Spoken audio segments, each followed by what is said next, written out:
today I thought I might give a quick shop tour. Just around here, I just picked this place up. It's been a work in progress, and I've been very excited about getting to show it to y'all and be able to do my projects in one place under one roof. Here's some of the projects I've accumulated over the past couple years, and here's kind of what's going on with them. But to start off, we'll talk about probably my favorite that gets the least amount of attention.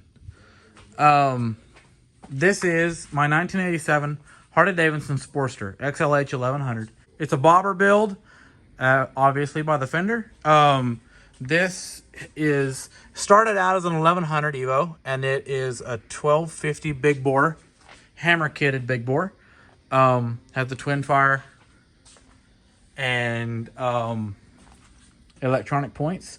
Is currently torn apart for a clutch. It's really the only thing that keeps me from riding it. That and a front tire. The front tire is pretty tooted. It's been a long work in progress. This bike was originally a flat track bike, or what the original guy who was trying to build it was trying to do with it. So it's taken the mids to forward controls. Picked it up from a guy in Florida. They're billet forward controls. I don't know. I haven't ridden this bike, so I don't know how they're going to turn out. They felt good sitting. Took off the massive stock or lifted shocks. I couldn't tell which he had. It looked like lift shocks on it. And put a set of drop shocks with bushings I built myself. I don't know. Some of this is really ghetto. Probably will be better as time goes on. The fender will be painted to match the tank. There's some crazy stuff going on with the tank, but I kind of like it. I have a front fender for it that will match that as well. We'll see where that one ends up. This is kind of one of those as inspiration strikes projects. And moving on. This is the newest edition, a 92 Ford SHO. Between you and me and the fence post, I pretty much hate this car. It don't have a lot of problems. It runs and drives. I picked it up because it was a deal too good to pass up. I've never liked these cars. This one's not doing a good job convincing me that I should. They're just weird and ugly. Maybe it will convince me as time goes on. It is pretty under the hood, I will say that. I would probably love it if it was in any other platform. The Yamaha V6 is pretty and sounds like trash. I don't know. This car is going to take some convincing. It has some pluses. The interior is all there, accounted for, and good looking. It's a little dirty. It's been sitting under a cedar tree for quite a few years. But it is a manual. And it's not high mileage, really. Dash ain't broke. Somebody slapped a sticker on it. I don't know.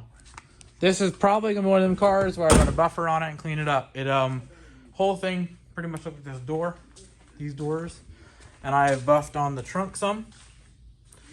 I got the trunk to come out pretty good, except for where the shop cat decided he should walk on it. Just cruising for a bruising, that guy. This will never be for sale. This is a 1991 Miata. This car will probably always be a stance car. It probably will get more than it is now, but I won't ever wide body it, so we'll probably be just keeping similar to what we have now. These are a 16x9 JNC. Yeah, I know they're reps. Don't at me about it. They look good on here. And at the end of the day, I paid $2 grand for the car, and I can't really justify putting $2 grand worth of wheels on it when I really need a hardtop. So yeah, the ones it had were, oh boy, they were XXRs with Bridgestones. These are JNCs with Nittos. This car is on BC Racing coilovers, has a Borla exhaust, short throw. I don't know. I think the interior is kind of all apart right now. This car got put in here because I ran the diff out of oil because I thought it was a wheel bearing going bad. So it was my mistake, but looks good sitting here.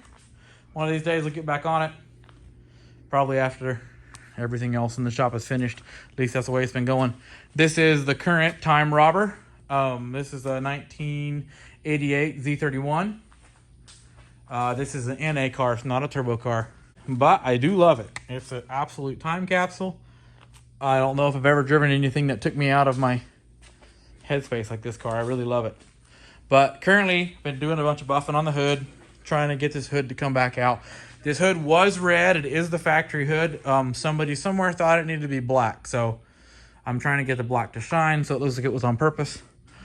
This will very likely get painted at some point, just because I don't really dig black hoods very much unless on it. You know what? Not even carbon. I don't really like black hoods. I like my cars all one color, except for that one. This one can be as many colors as it wants because it pulls it off well. I mean, look at it.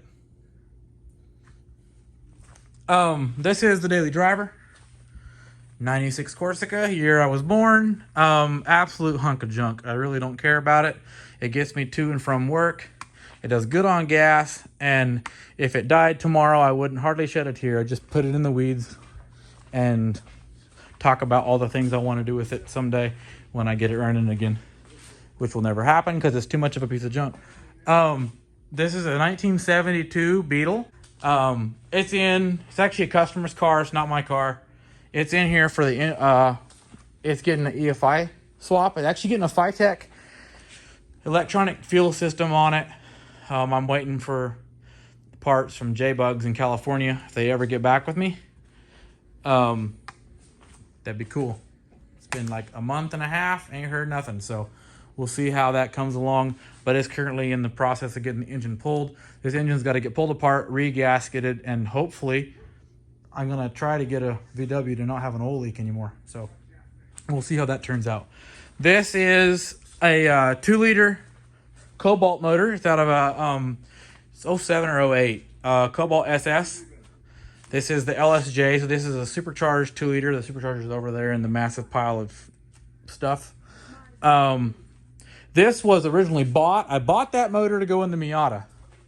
I don't know how that will turn out. The project's been put on hold and hold multiple times. But problem is, this car's got a very nicely running 1.6 in it. It runs great, does good on gas. And reliability and fun are really all I care about in some of these kind of cars. So it will likely keep the 1.6 till it dies, which, considering it's a long nose crank 1.6 and I don't drive it hard, probably will be, you know, when I'm 80.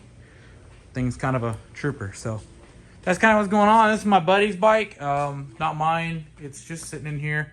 I try to talk him into coming over here and working on it every now and then. Hopefully when I get that hunk of junk over there running, he can get this guy going. We can go cruise together maybe. This is a 75 Harley Davidson Sportster with an unknown fork on it. I don't know what that is. I think it's off of another Harley, but I'm not a Harley buff, so I don't really know what it actually has going on for a fork. It looks stupid. And he's talking about a Springer. Hopefully that happens. So yeah, that's kind of it. Get back to buffing the hood on this Z31. Hopefully it turns out all right.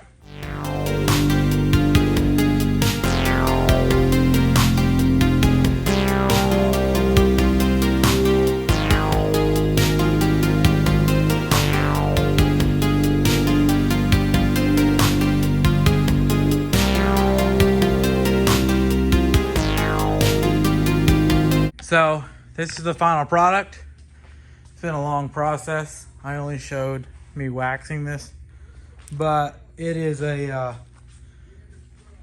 somebody rattle canned it black. Tried to sand it. It's got lots of sanding scratches, and I'm not set up to paint at the moment. So when I'm set up to paint, it'll get painted red, and this will have to do till then. Don't have an unlimited budget to work with, so I don't know. I think it looks pretty good. It's better than flat black, and it at least looks like it was kind of done on purpose now, instead of just somebody sprayed it and then didn't have the time to deal with it. So right now I got a spot here where the buffer burned the paint. I'm not sure how I'm going to deal with this, but stick around to find out. Well, several years of looking later, I found my 3000 grit disc. I'm gonna have to wet sand this. This has actually melted the paint and left some black residue in it. My mistake, so we're gonna have to fix it. There's also some water spotting in the original paint here, or whatever was repainted in the front of this. So we'll probably try to smooth this out and take this back off without boogering the corner up. So we'll see how that goes.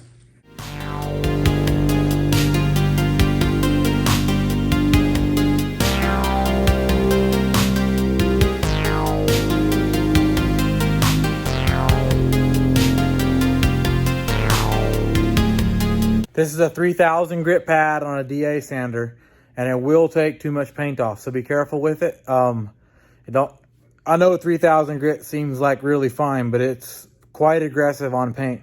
So you want to be really careful with it, and you want to make sure anything you use on it, you have to protect it again, because it does take through the clear coat.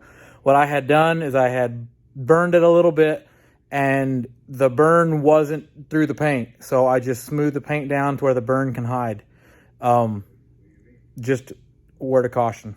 This is where I cut. You can still see the little bit of a burn there where it's actually through the clear coat. I'm not gonna go that deep. I think I'll be able to smooth it out with some wax and some cleaner.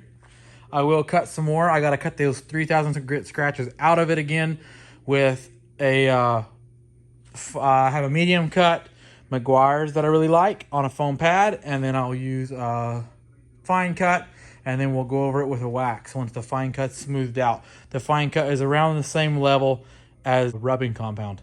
So stay tuned for final results.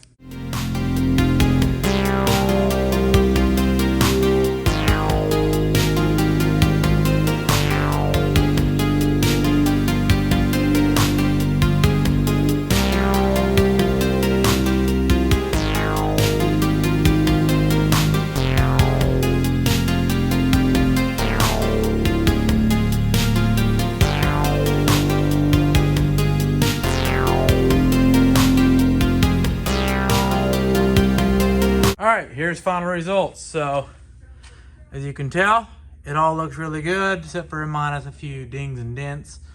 But you can see the burn marks, original burn marks, but everything else looks nice and clean and shiny, and it actually blends in well. It is a 30-year-old car, so those marks aren't the end of the world. I will probably have that cut down and repainted when I do the hood. Make that perfect. We will see. So that's it for today's video. I hope you liked it. Be careful cutting paint with a 3000 grit. You will go too far if you're not careful. If it's your first time doing it, just take it easy and watch. You can watch the paint go away. Especially if you're taking out marks, you can see when the marks get shallower and shallower, and as soon as they're gone, stop. And be careful on corners. You put way more pressure on a corner. So just take it easy, go slow, use plenty of water, and make sure you cut it afterwards with liquid cutting agent so that it takes the sanding marks out and smooths things back up.